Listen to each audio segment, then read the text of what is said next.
Hindi madali ang daan patungo sa iyong mga pangarap. Hindi mabilis marating tagumpay na hinahanap. Minsan madadapa, matutumba, luluha, masasaktan, mawawalan ng pag-asa. Pero lagi mong tatandaan,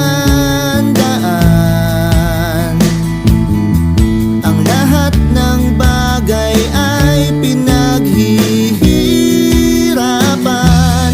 Kaya tuloy